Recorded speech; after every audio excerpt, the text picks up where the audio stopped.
Hi hello welcome. இது நம்ம channel Murugan's guide. இந்த சேனலில் நம்ம இங்கிலீஷ் லிட்ரேச்சரில் இருக்கிற ப்ரோஸ், போயம், நாவல், ட்ராமா இதை பற்றின டீட்டெயில்டான சம்மரி மற்றும் எக்ஸ்ப்ளனேஷனை பார்க்க போகிறோம். சரிங்களா? டெய்லியும் லிட்ரேச்சரில் இருக்கிற ஏதாவது ஒரு டாபிக், ப்ரோஸோ போயமோ ஃபிக்ஷனோ ஏதாவது ஒன்று சூஸ் பண்ணுறோம். அதை பற்றி டீட்டெயிலாக கொஞ்சம் எக்ஸ்பிளைன் பண்ண போகிறோம். ஸோ இது எதுக்காக, என்ன பர்பஸ்க்காக அப்படின்னு பார்த்திங்கன்னா, ஸ்கூல் காலேஜ் ஸ்டூடெண்ட்ஸ்க்கு எக்ஸாமினேஷன் ஓரியன்டாகவும் அவங்க ப்ரிப்பேர் பண்ணுறதுக்காகவும் கொஞ்சம் யூஸ்ஃபுல்லாக இருக்கும். அதே மாதிரி ஜாபுக்கு ட்ரை பண்ணிகிட்ருக்கு, காம்படிட்டிவ் எக்ஸாமுக்கு ப்ரிப்பேர் பண்ணுற ஸ்டூடெண்ட்ஸுக்கும் கொஞ்சம் யூஸ்ஃபுல்லாக இருக்குன்னு நம்புகிறேன். ஓகேங்களா? ஸோ நம்ம சேனலுக்கு உங்களோட ஆதரவு ரொம்ப ரொம்ப முக்கியம். ஸோ கொஞ்சம் தயவு செஞ்சு சப்போர்ட் பண்ணுங்கள். இன்றைக்கி நம்ம இந்த சேனலில் எதை பற்றி பார்க்க போகிறோம் அப்படின்னா, ஒரு famous poem the road not taken அப்படிங்கிற ஒரு போயத்தை பற்றி பார்க்க போகிறோம். ராபர்ட் ஃப்ராஸ்ட் அப்படிங்கிற ஒரு அமெரிக்கன் போயட். அவர் இந்த போயம் எழுதியிருக்காரு. அதை பற்றி தான் நம்ம இன்றைக்கி இந்த சேனலில் பார்க்க போகிறோம். ஸோ நம்ம லெசனுக்குள்ளே போகிறதுக்கு முன்னாடி நம்ம சேனலை சப்ஸ்கிரைப் பண்ணாதவங்க சப்ஸ்கிரைப் பண்ணிக்கோங்க. மறக்காமல் பெல் பட்டனை கிளிக் பண்ணுங்கள். அப்போ தான் நம்ம சேனலில் போடுற எல்லா வீடியோவும் உங்களுக்கு உடனே வந்து சேரும். ஸோ இப்போ என்ன பார்க்க போகிறோம் அப்படின்னா, author introduction. Robert Frost is a well-known American poet and playwright of English literature. So English லிட்ரேச்சரில் ஒரு ரொம்ப ஒரு பாப்புலரான, எல்லாருக்கும் தெரிஞ்ச ஒரு அமெரிக்கன் போய்ட்டு. ஓகேங்களா? he was born on 26 March 1874. 1874 பிறந்திருக்காரு. எங்கன்னா யூஎஸில் இருக்கிற கலிஃபோர்னியா மாகாணத்தில் சான் ஃப்ரான்சிஸ்கோ அப்படிங்கிற இடத்துல பிறந்திருக்காரு. சரிங்களா? அப்புறம் அவருடைய ஒய்ஃப் பேர் எலைனர் ஃப்ராஸ்ட் அப்படின்னுவாங்க. அவருக்கு 6 குழந்தைங்க. ஓகேவா? அப்புறம் he was admired rural life of England and portrayed ordinary people in everyday situation. So அவர் அவரோட ரைட்டிங்ஸ் எல்லாம் பார்த்திங்கன்னா, ரூரல் லைஃப், அதாவது இங்கிலாந்து மக்களுடைய ரூரல் லைஃபு, சாதாரண மக்களுடைய வாழ்வாதாரங்களை பார்த்து அதை ஒரு அடிப்படையாக வச்சு அவருடைய ரைட்டிங்ஸ் எல்லாம் இருந்துச்சு. அதனால தான் என்ன தான் அவர் ஒரு அமெரிக்கன் போயட்டாக இருந்தாலுமே, அவரோட ரைட்டிங்ஸ் எல்லாம் ஃபஸ்ட்டு எங்கே பப்ளிஷ் ஆகும்னா, இங்கிலாண்டில் தான் ஃபஸ்ட்டு பப்ளிஷ் ஆகும். So his writings were published England before it published America. ஓகேங்களா? ஸோ அவரோட அவார்ட்ஸ்ன்னு பார்த்திங்கன்னா, ஒரு 4 புலிட்சர் ப்ரைஸஸ், நிறைய அவார்டு வாங்கியிருக்காரு. அதில் முக்கியமாக புலிட்சர் ப்ரைஸஸ்ன்னு சொல்லுவாங்க. அது 4, அவருடைய போய்ட்ரி ரைட்டிங்காக 4 புலிட்சர் ப்ரைஸஸ் வாங்கியிருக்காரு. புலிட்சர் ப்ரைஸஸ் அப்படின்னா என்னென்னா, ஒரு அமெரிக்கன் ஜேர்னலிஸ்ட்டு, லிட்ரேச்சர், மியூசிக்கில் ஒரு ஹையர் அச்சீவ்மெண்ட், பெருசாக அச்சீவ் பண்ணவங்களுக்காக அந்த புலிட்சர் ப்ரைஸஸ் கொடுப்பாங்க அமெரிக்காவில். ஓகேங்களா? அடுத்து அவருடைய நோட்டபிள் ஒர்க்ஸ்ன்னு பார்த்தா நிறைய ஒர்க்ஸ் இருக்குது. அதில் mending wall, boy's will, stopping by woods and snow evening, இந்த மாதிரி நிறைய போயம்ஸ் நம்ம சொல்லலாம். எல்லாமே ரொம்ப பாப்புலரான போயம்ஸ். அவர் எப்போ இறக்குறாரு அப்படின்னு பார்த்திங்கன்னா, January 29, 1963. அதாவது 26 March 1874 பிறந்து January 29, 1963 இறக்குறாரு. கிட்டத்தட்ட 89 இயர்ஸ் அவரோட ஜேர்னி. அதில் நிறைய விஷயங்களை மக்களுக்காக அவர் சொல்லியிருக்காரு. சரிங்களா? அடுத்தது த ரோட் நாட் டேக்கன். அந்த போயம் எதை பற்றி அப்படின்னா, இந்த போயமில் ஆத்தர் ரோடை நம்மளோட லைஃபோட கம்பேர் பண்ணுறாரு. In this poem author compares the road to our life. நம்ம வாழ்க்கையோட கம்பேர் பண்ணுறாரு. ஓகேவா? The path which we choose desires our future and destination. இன்றைக்கி நம்ம எந்த பாதையை நம்ம தேர்ந்தெடுக்கிறோமோ அதுதான் நம்மளுடைய எதிர்காலத்தையும் நம்மளுடைய இலக்கையும் நிர்ணயிக்கும் அப்படிங்கிற மாதிரி சொல்கிறாரு. If we make wrong choice we regret it but we cannot go back on it. புரியுதுங்களா? அதாவது நம்ம சரியான பாதையை நம்ம தேர்ந்தெடுத்து போகணும். ஒருவேளை தவறான பாதையை தேர்ந்தெடுத்து போயிட்டோம் அப்படின்னா அதுக்காக நம்ம வருத்தப்படுவோம். பட் திரும்பவும் நம்ம அதிலேருந்து மீண்டு வர்றது கொஞ்சம் சிரமமான விஷயம், கொஞ்சம் கஷ்டமான விஷயம் அப்படிங்கிற மாதிரி சொல்கிறாரு. ஸோ என்ன செய்யணும் அப்படின்னா, we must wise while making choices and decisions.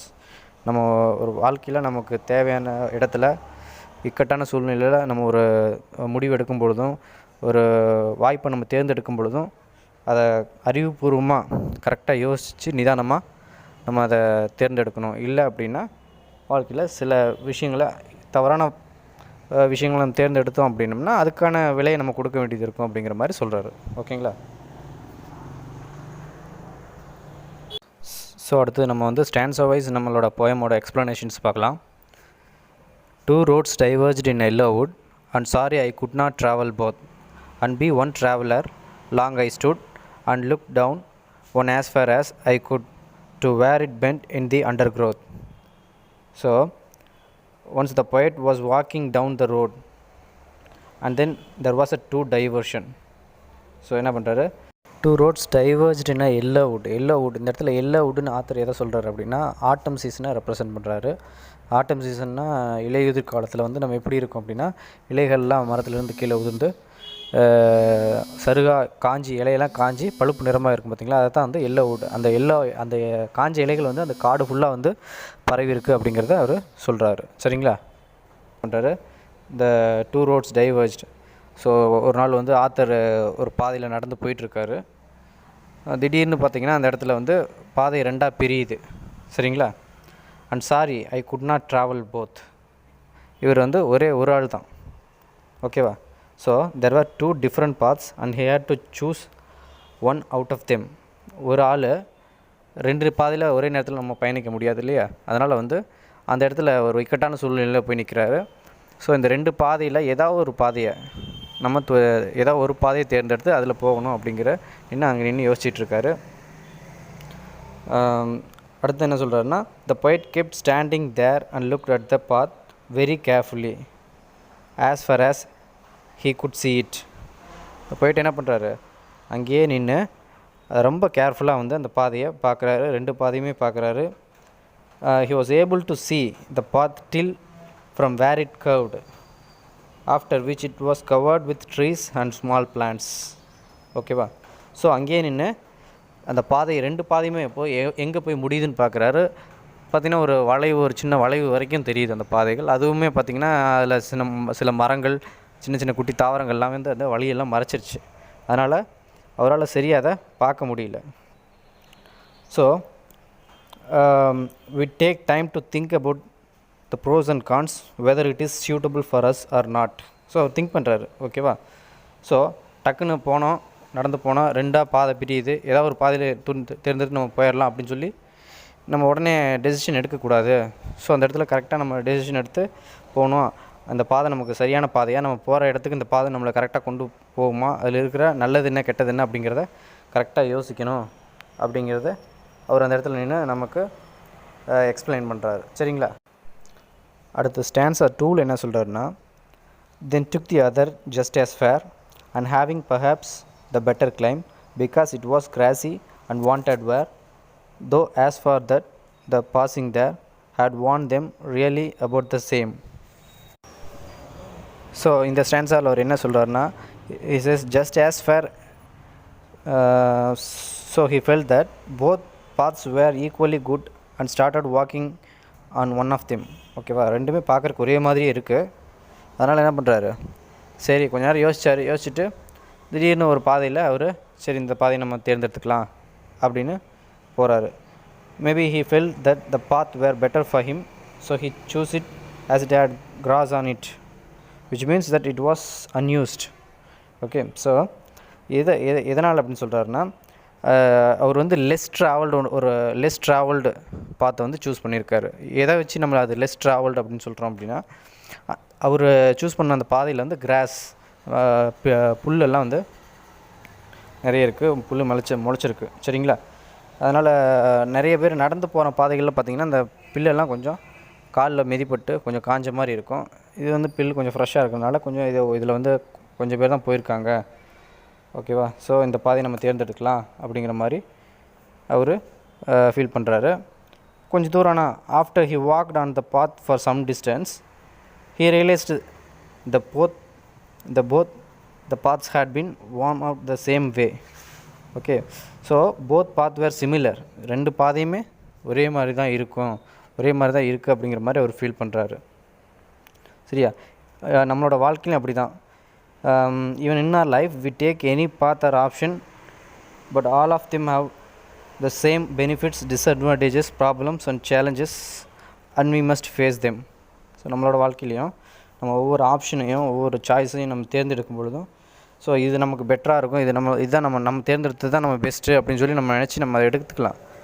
இருந்தாலும் என்ன ஆகும், அந்த ஒவ்வொரு நம்ம தேர்ந்தெடுத்துக்கிற நம்ம நல்லதுன்னு எதை எடுக்கிறோமோ அதுலேயுமே வந்து சில பெனிஃபிட்ஸ் இருக்கும், டிஸ்அட்வான்டேஜஸ் இருக்கும், ப்ராப்ளம்ஸ், சேலஞ்சஸ்.